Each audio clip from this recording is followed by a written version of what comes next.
नमस्कार दोस्तों, आप सभी का एक बार फिर से स्वागत है आप सभी के अपने YouTube channel dear Mayank sir पर। दोस्तों, आज के इस वीडियो में हम आपके लिए इतिहास से रिलेटेड बहुत ही इंपॉर्टेंट क्वेश्चंस लेकर आए हैं जो कि आपके एग्ज़ाम के लिए बहुत ही ज़्यादा इंपॉर्टेंट होने वाले हैं। तो हमेशा की तरह आज आपके लिए फिर से मैं लेकर आ गया हूँ इतिहास के 25 इंपॉर्टेंट क्वेश्चंस। तो अभी तक जो लोग हमारे चैनल पर नए हैं वो लोग चैनल को सब्सक्राइब कर लें, जिससे होगा क्या कि हमारे आने वाले वीडियोज़ के नोटिफिकेशन आप सभी तक आसानी से मिलते रहेंगे। तो चलिए आज की क्लास को हम लोग शुरू करते हैं। आज जो आपसे पहला प्रश्न पूछा जा रहा है वो आपसे पूछा जा रहा है कि पाल वंश का संस्थापक कौन था। सभी लोग बताएं आपका कौन सा ऑप्शन सही है।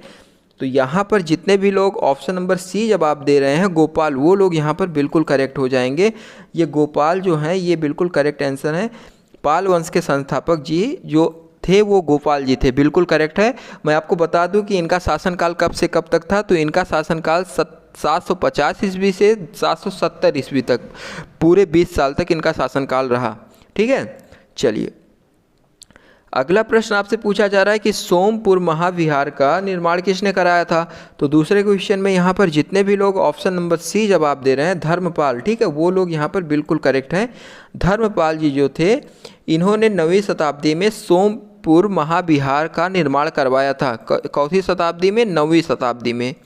ठीक है, चलिए अगला प्रश्न आपसे पूछा जा रहा है, सभी लोग फटाफट देखते चलिए, हर एक प्रश्न आपके लिए इंपॉर्टेंट है। विक्रमशिला नामक प्राचीन विश्वविद्यालय की स्थापना बंगाल के किस शासक ने की? सभी लोग बताएं। तीसरा क्वेश्चन, इसमें कौन सा ऑप्शन आपका सही है। तो यहाँ पर जितने भी लोग का ऑप्शन नंबर ए वाला है धर्मपाल, वो लोग यहाँ पर बिल्कुल करेक्ट हो जाएंगे। ठीक है, धर्मपाल आपका बिल्कुल करेक्ट आंसर है। मैं आपको बता दूं कि पाल शासक धर्मपाल जो थे ये 770 से 810 ईस्वी तक इनका शासनकाल रहा। ठीक है, भागलपुर बिहार जिले में विक्रमशिला विश्वविद्यालय का निर्माण जो है इन्हीं ने ही करवाया था। चलिए दोस्तों अपने अगले प्रश्न की तरफ बढ़ते हैं। अगला प्रश्न आपसे पूछा जा रहा है, निम्नलिखित में से किसने राष्ट्रकूट साम्राज्य की नींव रखी? सभी लोग बताने की कोशिश करें आपका इसमें कौन सा ऑप्शन सही हो जाएगा। तो यहाँ पर जितने भी लोग का ऑप्शन नंबर बी है दंत्य दुर्ग, वो लोग यहाँ पर बिल्कुल करेक्ट हो जाएंगे। बहुत ही इंपॉर्टेंट क्वेश्चन है। ठीक है, दंत्य दुर्ग ये बिल्कुल करेक्ट आंसर है। और आपको मैं ये भी बता दूं कि राष्ट्रकूट साम्राज्य का संस्थापक जो है वो इन्हें ही माना जाता है, बिल्कुल करेक्ट हो जाएगा। ठीक है, दंत्य दुर्ग। दोस्तों अपने अगले प्रश्न की तरफ बढ़ते हैं। आप लोग अच्छे से प्रश्नों को देखिए, हर एक प्रश्न आपके लिए बहुत ही इंपॉर्टेंट है। यहाँ पर आपसे पूछा जा रहा है कि पुंड्रवर्धन भुक्ति अवस्थित है। बताइए, पुंड्रवर्धन भुक्ति अवस्थित है, बताइए इसमें आपका कौन सा ऑप्शन सही हो जाएगा। असम, संजय, बिहार में, उत्तरी बंगाल में, उड़ीसा में। बताइए आपका इसमें कौन सा ऑप्शन सही है। तो जितने भी लोग यहाँ पर ऑप्शन नंबर ए उत्तरी बंगाल में ये चीज़ जवाब दे रहे हैं वो लोग यहाँ पर बिल्कुल करेक्ट हो जाएंगे। ठीक है, उत्तरी बंगाल में पुंड्रवर्धन भुक्ति अवस्थित है। दोस्तों इसी के साथ हम लोग अपने अगले प्रश्न की तरफ बढ़ते हैं। अगला प्रश्न देखिए, आपसे यहाँ पर क्या पूछा जा रहा है कि निम्नलिखित में से किसे एक नया संवत चलाने का श्रेय प्राप्त है। तो छठवें क्वेश्चन में सभी लोग ध्यान दें, आपका जो ऑप्शन नंबर डी है लक्ष्मण सेन, ये चीज़ यहाँ पर बिल्कुल करेक्ट हो जाएगा। लक्ष्मण सेन जो है आपका यहाँ पर राइट आंसर है, इन्हें ही नया संवत चलाने का श्रेय प्राप्त है। तो चलिए दोस्तों इसी के साथ हम लोग अपने अगले प्रश्न की तरफ बढ़ते हैं। सातवां प्रश्न आपसे यहाँ पर पूछा जा रहा है कि महान जैन विद्वान हेमचंद्र किसकी सभा के अलंकृत करते हैं। ठीक है, बताइए महान जैन विद्वान हेमचंद्र किसकी सभा को अलंकृत करते हैं। तो यहाँ पर जितने भी लोग का ऑप्शन नंबर बी है वो लोग यहाँ पर बिल्कुल करेक्ट है, कुमार पाल। सभी लोग ध्यान से अच्छे से देख लीजिए, कुमार पाल जो हैं इन्हीं की सभा को अलंकृत करते हैं। और मैं आपको बता दूं कि महान जैन विद्वान जो हेमचंद्र थे वो 1089 से 1172 ईस्वी तक कुमार पाल के शासनकाल में सलाहकार के रूप में कार्य किया। ठीक है, तो जितने भी लोग का ऑप्शन नंबर बी है वो लोग बिल्कुल करेक्ट हो जाएंगे। वसट्टा। अगला प्रश्न आपसे पूछा जा रहा है कि ताम्रपात लेख दर्शाते हैं प्राचीन काल में बिहार के राजाओं का संपर्क था। बताएं आप लोग, ताम्र पत्र लेख दर्शाते हैं प्राचीन काल में बिहार के राजाओं का संपर्क था? बताइए इसमें आपका कौन सा ऑप्शन सही हो जाएगा।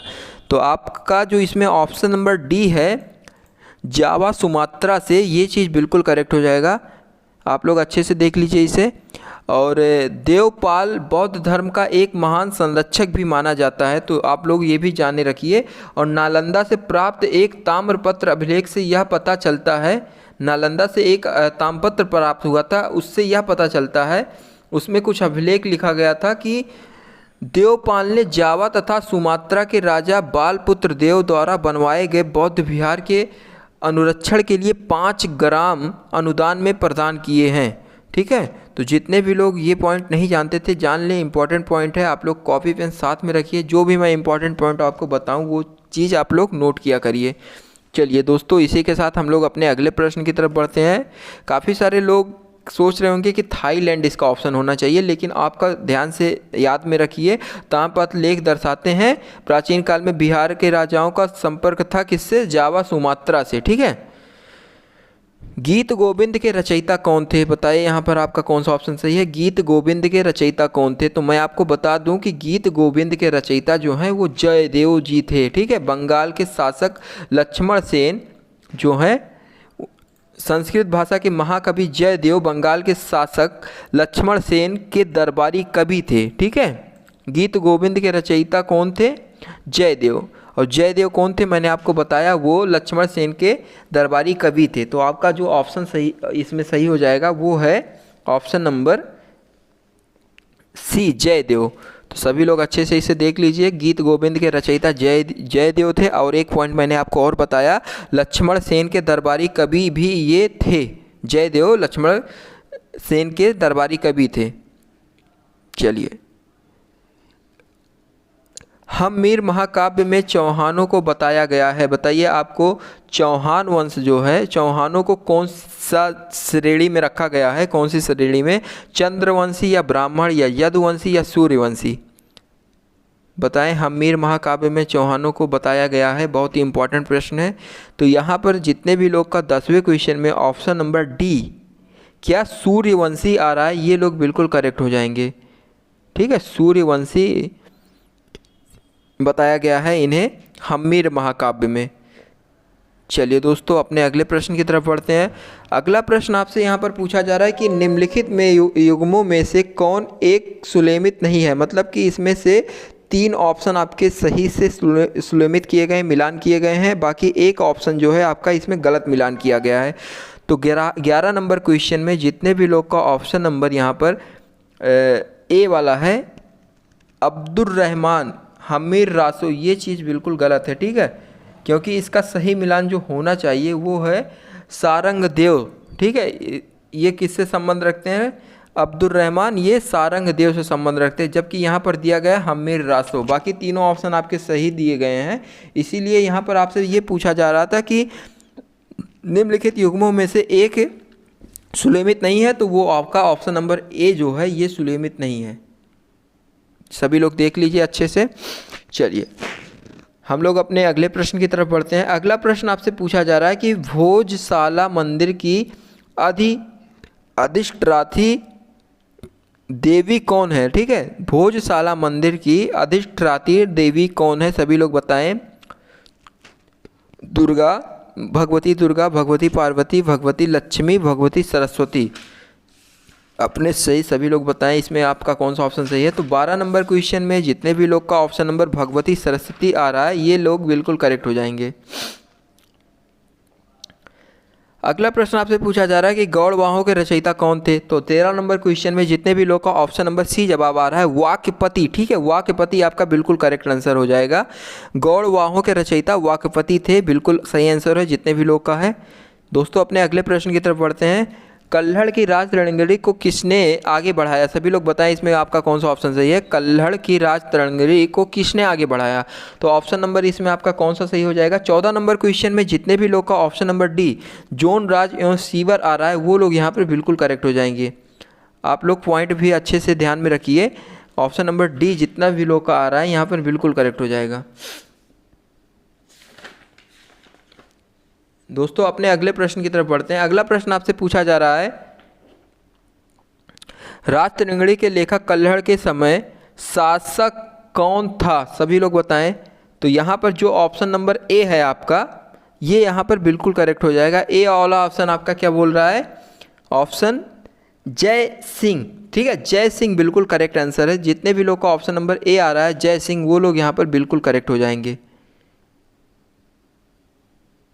दोस्तों इसी के साथ हम लोग अपने अगले प्रश्न की तरफ। अगला प्रश्न आपसे पूछा जा रहा है कि जेजाक भुक्ति का प्राचीन नाम क्या है? सभी लोग बताएं इसमें आपका कौन सा ऑप्शन सही है। तो यहाँ पर जितने भी लोग का ऑप्शन नंबर बुंदेलखंड आ रहा है वो लोग यहाँ पर बिल्कुल करेक्ट हो जाएंगे। ठीक है दोस्तों, आपका जो ऑप्शन नंबर ए है ये बिल्कुल करेक्ट हो जाएगा। ऑप्शन नंबर ए क्या है? बुंदेलखंड बिल्कुल सही आंसर है। जितने भी लोग यहाँ पर ऑप्शन नंबर ए जवाब दिए हैं वो लोग यहाँ पर बिल्कुल करेक्ट हो जाएंगे। दोस्तों अपने अगले प्रश्न की तरफ बढ़ते हैं। 1 मिनट, यहाँ पर जो मैंने आपको बताया कि ऑप्शन नंबर ए आपका ये है, यहाँ पर ऑप्शन नंबर बी, ठीक है, Bundelkhand. Option number B, Jejakabhukti का प्राचीनतम नाम क्या है? तो बुंदेलखंड, ये ऑप्शन नंबर बी आपका यहाँ पर बिल्कुल सही हो जाएगा। दोस्तों इसी के साथ हम लोग अपने अगले प्रश्न की तरफ बढ़ते हैं। अगला प्रश्न आपसे पूछा जा रहा है कि दिल्ली शहर की स्थापना किसने की थी? बहुत ही इंपॉर्टेंट प्रश्न है।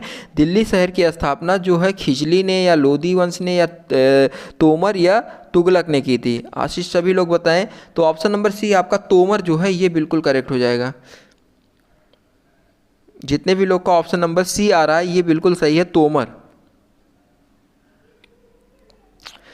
कंजन। और अगला क्वेश्चन आपसे पूछा जा रहा है कि पृथ्वीराज चौहान ने किसके विवाह किया था? बताइए, पृथ्वीराज चौहान ने किससे विवाह किया था? तो यहाँ पर 19 नंबर क्वेश्चन में सभी लोगों का ऑप्शन नंबर जो सी वाला है संयोगिता, ये बिल्कुल करेक्ट हो जाएगा। पृथ्वीराज चौहान ने जो है संयोगिता से विवाह किया था। सभी का करेक्ट आंसर जो है ऑप्शन नंबर सी है। दोस्तों इसी के साथ हम लोग अपने अगले प्रश्न की तरफ बढ़ते हैं। अगला प्रश्न आपसे पूछा जा रहा है कि मध्य एशिया के किस शासक ने 1192 ईस्वी में उत्तर भारत का विजय प्राप्त किया? ठीक है, आपका ऑप्शन नंबर इसमें सी वाला जो है ये बिल्कुल करेक्ट हो जाएगा। सिहाबुद्दीन मोहम्मद गौरी बिल्कुल सही है। जितने भी लोग का ऑप्शन नंबर यहाँ पर सी वाला है बिल्कुल करेक्ट है। दोस्तों अगला प्रश्न आपसे पूछा जा रहा है कि हिंद भारत की जनता के संदर्भ में हिंदू शब्द का सर्वप्रथम प्रयोग किसने किया था? 21 नंबर क्वेश्चन में जितने भी लोग का ऑप्शन नंबर डी अरबों ने ये आ रहा है ये बिल्कुल करेक्ट हो जाएगा। अरबों ने ही भारत की जनता के संदर्भ में हिंदू शब्द का सर्वप्रथम प्रयोग किया था। अगला प्रश्न आपसे पूछा जा रहा है कि मोहम्मद गौरी को सर्वप्रथम किसने पराजित किया था? 22 नंबर क्वेश्चन में जितने भी लोग का ऑप्शन नंबर यहाँ पर ऑप्शन नंबर जितने भी लोग का यहाँ पर ए आ रहा है भीम द्वितीय ने, ये चीज़ बिल्कुल यहाँ पर करेक्ट हो जाएगा। मोहम्मद गौरी को सर्वप्रथम भीम द्वितीय ने पराजित किया था।